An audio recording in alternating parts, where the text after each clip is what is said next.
Hello friends, कैसे हैं आप सब? होप आप बहुत अच्छे होंगे।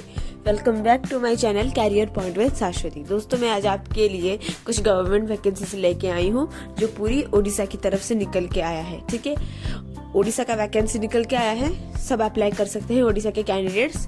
ये देखिए, ये पूरी ओडिशा का ऑफिशियल वेबसाइट है और जो आप स्क्रीन पे देख सकते हैं। मैं नीचे चलती हूँ और हम देखते हैं क्या रिक्रूटमेंट निकल के आया है, किस पोस्ट के लिए, एलिजिबिलिटी क्या है, एज लिमिट क्या है, एजुकेशनल क्वालिफिकेशन क्या है, पे स्केल कितना है। ठीक है, आगे बढ़ने से पहले चैनल को प्लीज लाइक, शेयर और सब्सक्राइब जरूर कीजिएगा ताकि जो भी फर्दर गवर्नमेंट नोटिफिकेशंस और उसके रिलेटेड वैकेंसी के अपडेट्स हो मैं आप तक पहुंचा सकूं। ठीक है, दूसरों तक भी वीडियो जरूर पहुंचाइएगा ताकि जिसको भी जरूरत हो गवर्नमेंट वैकेंसीज के रिलेटेड इंफॉर्मेशन जानने की, उन तक ये चीज पहुंच जाए और वो पर्टिकुलर गवर्नमेंट की नौकरी अप्लाई कर सके। ठीक है, चलिए नीचे चलते हैं। देखिए, मैं नीचे जा रही हूँ, है कि नहीं। और हम व्हाट्स न्यू के सेक्शन पे जो पहला लिखा गया है 4 अक्टूबर 2025, advertisement for engagement of SMS fishery under ECRICC project implementation through DFO पूरी वर्ल्ड डिवीजन, वो देखते हैं। मैंने यहाँ पे क्लिक किया और हम डायरेक्टली चले आए नेक्स्ट पेज पे। उसके अंदर जहाँ पे आप देख सकते हैं एडवर्टाइज निकल के आया है। डाउनलोड सेक्शंस में सारे रेड कलर के आप PDF देख सकते हैं। वहाँ पे मैं क्लिक करूंगी तो 1 by 1 मुझे समझ में आ जाएगा और मुझे उसका डिटेल नोटिफिकेशन मिल जाएगा। ठीक है, पहले नोटिफिकेशन के बारे में डिस्कस करते हैं डिटेल।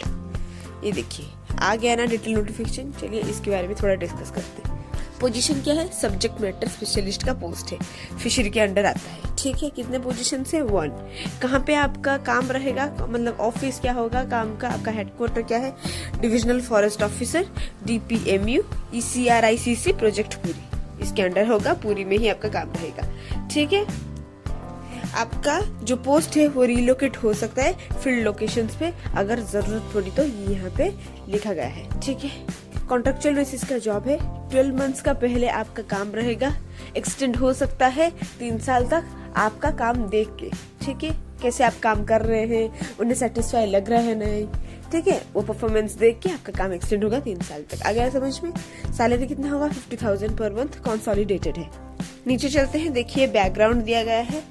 तो ये कैसा प्रोजेक्ट है, प्रोजेक्ट में क्या है, कैसा इनिशिएटिव है, ग्रीन क्लाइमेट फंड इसका क्या रोल है, कैसे एनहांस कर रहा है लाइव्स को, लाइवलीहुड्स को, वर्नरेबल पॉपुलेशन को, वुमेन को, कोस्टल एरियाज का डेवलपमेंट, कैसे एक्सट्रीम वेदर इवेंट्स को ये मैनेज कर रहा है, उसके बेसिस में एक बैकग्राउंड स्टडी दिया गया है कि ये कैसा प्रोजेक्ट है और किस प्रोजेक्ट पे आप काम करने जा रहे हैं। आपका काम क्या होगा ये यहाँ पे लिखा गया है। इसे पढ़ने के बाद आप देख रहे हैं जॉब डिस्क्रिप्शन लिखा गया है नीचे। तो आपको सुपरवाइज करना है, गाइड करना है डिविजनल फॉरेस्ट ऑफिसर के हिसाब से। ठीक है, और सारे प्रोजेक्ट को इम्प्लीमेंट करना है, देखना है, एकदम उसे इंटरोगेट करना है, इंस्पेक्ट करना है, ये आपका काम रहेगा। फिर भी आपका जॉब डिस्क्रिप्शन मैंने थोड़ा बहुत समराइज किया है, पूरे डिटेल्स में लिखा गया है, आप पढ़ सकते हैं इसे। ठीक है, ये पॉइंट वाइज दिया गया है, इसे पढ़ना। आपका जॉब डिस्क्रिप्शन अगर आपको अच्छा लगे तो आप इस पोस्ट के लिए अप्लाई कर सकते हैं। ठीक है, नीचे चलते हैं। देखिए, पूरे डिस्ट्रिक्ट में प्रोजेक्ट होगा। लैंडस्केप कवर देवी बाग से लेके चिलिया तक आपका काम रहेगा। तो ये लोकेशन DFO पूरी। एजुकेशनल क्वालिफिकेशन देख लीजिए, कौन से लोग अप्लाई कर सकते हैं। जिन्होंने ग्रेजुएशन या PG किया है फिशरी साइंस में, वो अप्लाई कर सकते हैं, या तो पोस्ट ग्रेजुएट डिग्री वाले जो रूरल मैनेजमेंट में किए हैं, या rural development, agri business management, agriculture, horticulture, agriculture engineering, dairy engineering, animal husbandry, इसमें से PG किए हैं तो भी आप अप्लाई कर सकते हैं। ठीक है, उसके साथ आपका मिनिमम 5 years ऑफ एक्सपीरियंस चाहिए फिशरी सेक्टर में। और प्रेफरेंस किसे पहले मिलेगा? जिनके पास ऑलरेडी एक्सपीरियंस होगा marine and brackish water fishery में, उन्हें पहले सिलेक्ट किया जाएगा इस पोस्ट के लिए। और एक्सपीरियंस होना चाहिए गवर्नमेंट के साथ सिविल सोसाइटी ऑर्गेनाइजेशंस में काम करने के लिए। वुमेन कैंडिडेट्स को स्ट्रांगली बोला गया है एनकरेज टू अप्लाई। आपको बहुत स्ट्रांगली प्रेफर किया जाएगा वुमेन कैंडिडेट्स, तो आप प्लीज अप्लाई करें अगर आपका ये क्वालिफिकेशन है, एक्सपीरियंस है और आपका ये जॉब डिस्क्रिप्शन आपको सूट कर रहा है, आपको अच्छा लग रहा है, तो प्लीज अप्लाई कीजिए। ठीक है। सैलरी बहुत अच्छी खासी है, 50,000 per month, it's good, apply कर सकते हैं। ठीक है, कुछ और क्वालिफिकेशंस इस पोस्ट के लिए चाहिए, चलिए देख लेते हैं। क्या डिजरेबल है? आपका वर्किंग नॉलेज होना चाहिए कंप्यूटर प्रोग्राम्स के साथ, जैसे कि MS ऑफिस। अच्छा प्रेजेंटेशन स्किल होना चाहिए आपके पास प्रेजेंट करने के लिए, ठीक है। को हर किसी सेक्टर में काम करने की विलिंगनेस और एंथुसियाज्म होना चाहिए। को रिटन और ओरल कम्युनिकेशन आना चाहिए, ओडिया एंड इंग्लिश में, वो भी बहुत अच्छे से फ्लुएंसी होना चाहिए, ठीक है। आपका नॉलेज अच्छा होना चाहिए institutional framework, roller coaster community में। आ गया समझ में? यहाँ पे देखिए, यहाँ पे वही लिखा गया है जो मैंने थोड़ी देर पहले आपको बताया। इस पोस्ट जो SMS का पोस्ट है, आपका इनिशियली 1 पीरियड का ही काम होगा।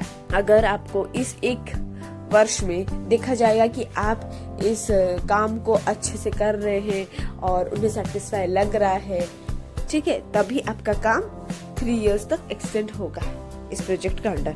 आ गया समझ में? डिपेंडिंग अपॉन सैटिस्फैक्टरी परफॉर्मेंस यहाँ पे लिखा गया ना, तो वही मैंने बोला, ठीक है। देखिए, इस डिटेल नोटिफिकेशन में बस इतना डिटेल्स है जितना अभी मैंने डिस्कस किया, और एक नोटिफिकेशन को चलते हैं जहां हमको पता चल जाएगा कि हमें किस जगह पे अप्लाई करना है, कैसे अप्लाई करना है, एप्लीकेशन फॉर्म कैसा होगा, ठीक है। पीछे चलते हैं। ये देखिए, मैंने आ गया जो पहला फीचर एडवर्टाइजमेंट है, वहां पे मैं क्लिक करती हूँ। ये देखिए, ये आ गया ना। यहाँ पे मैं नीचे नीचे इसलिए जा रही हूँ, ये आप देख सकते हैं कि यहाँ पे लिखा गया है कि आप अप्लाई कैसे कर सकते हैं।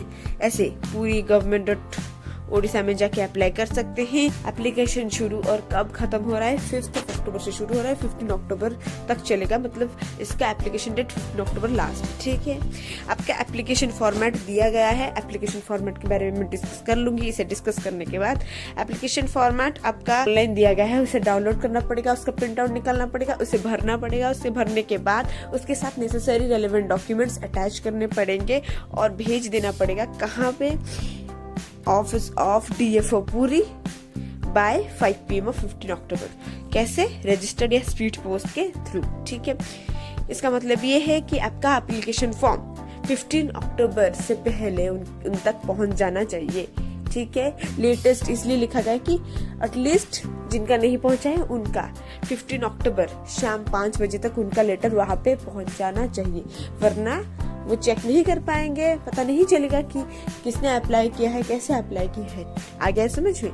इसलिए मैंने बोला कि 15 अक्टूबर तक वेट मत कीजिए, 2-4 दिन पहले आप भेज दीजिए ताकि उन तक 15 अक्टूबर से पहले पहुंच जाए। समझ में आ गया? चलिए देखिए, और एक चीज लिखा गया है, date, time and venue selection procedure का आपको ईमेल के थ्रू ही पता चलेगा। इसलिए जो भी ईमेल दीजिएगा वैलिड दीजिएगा, फोन नंबर भी वैलिड दीजिएगा ताकि वो आपके साथ कम्युनिकेट कर पाए। आ गया समझ में? पीछे चलते हैं। देखिए, एप्लीकेशन फॉर्मेट ही बचा है, उसके बारे में डिस्कस कर लेते हैं। 3rd नंबर पे मैं क्लिक करती हूँ। देखिए, एप्लीकेशन फॉर्मेट आ गया है, ठीक है। कौन से पोजीशन के लिए अप्लाई कर रहे हैं, SMS, डेट ऑफ एप्लीकेशन कब है, आपका पासपोर्ट साइज फोटोग्राफ, ठीक है, आपका कैंडिडेट का नेम, आपका address, permanent present, mobile number, आपका टेलीफोन नंबर, ईमेल एड्रेस, आपका एज कितना है, कौन से कैटेगरी से आप बिलोंग करते हैं, आप मेल या फीमेल है, आपका मैरिटल स्टेटस क्या है, educational qualification 10th 12th graduation, post graduation, उसका इंस्टीट्यूट, कैसे कौन से सब्जेक्ट्स लेके आपने पास किए हैं, कौन से ईयर में आपका क्वालिफिकेशन कंप्लीट हुआ और कैसे डिवीजन या ग्रेड आपने अचीव किया है। उसके साथ क्या अदर ट्रेनिंग या अदर क्वालिफिकेशंस आपके पास हैं, एक्स्ट्रा क्वालिफिकेशंस, वो कितने साल का कोर्स था, कितना ड्यूरेशन था, कैसा कोर्स था, कौन से इंस्टीट्यूट से आपने पास आउट किए हैं, उसके सारे डिटेल्स, कितने साल तक किए हैं, ठीक है। कैपिटल लिटरेसी आपको कितना आता है, कैसे आप काम कर सकते हैं, उसके डिटेल्स। एम्प्लॉयमेंट या एक्सपीरियंस रिकॉर्ड में आप दीजिए कि आपका name and address of the employer, ठीक है, डेजिग्नेशन क्या था आपका जिधर आप काम कर रहे थे, कितने साल तक आपने काम किया है, कैसा एक्सपीरियंस था आपका, कितने साल और कितने महीने का। ब्रीफ डिस्क्रिप्शन दीजिए, आपने कैसा काम किया है, आपका काम का स्ट्रक्चर क्या था, जॉब डिस्क्रिप्शन मांगा गया है, यहाँ पे आपको लिखना पड़ेगा थोड़ा बहुत आपने क्या काम किया है, ठीक है। लैंग्वेज प्रोफिशिएंसी देख लीजिए, इंग्लिश आपका कैसा है, पुअर, फेयर, गुड, इसके हिसाब से आपको एक टिक करना पड़ेगा, ठीक है। एबिलिटी टू रीड में भी आपका इंग्लिश में टिक करना पड़ेगा, राइट में भी पुअर, फेयर, गुड में एक टिक करना पड़ेगा। वैसे ही हिंदी और उड़िया को भी आपको टिक करना पड़ेगा। इसके साथ अगर आपको कोई अदर लैंग्वेज आता है तो वो भी आप इन तीनों में एक एक करके टिक कीजिएगा जैसे आपको आता है, ठीक है। रेफरेंस देना पड़ेगा 2 पर्सन्स का जिनके साथ आपने प्रोफेशनली रिपोर्ट किया है, रेफरेंस 1 और 2। डिक्लेरेशन है, डेट, प्लेस देना पड़ेगा, सिग्नेचर ऑफ द एप्लीकेंट होना जरूरी है। आगे समझ में। एप्लीकेशन फॉर्मेट में इतना था। मैंने सारे तीनों के तीनों डिटेल डिस्क्रिप्शन के बारे में डिस्कस कर दिया है। ठीक है, थैंक यू मेरा वीडियो इतने पेशेंस के साथ देखने के लिए। फिर मिलेंगे कुछ नए गवर्नमेंट वैकेंसीज के साथ मेरे नेक्स्ट वीडियो में। तब तक के लिए थैंक यू।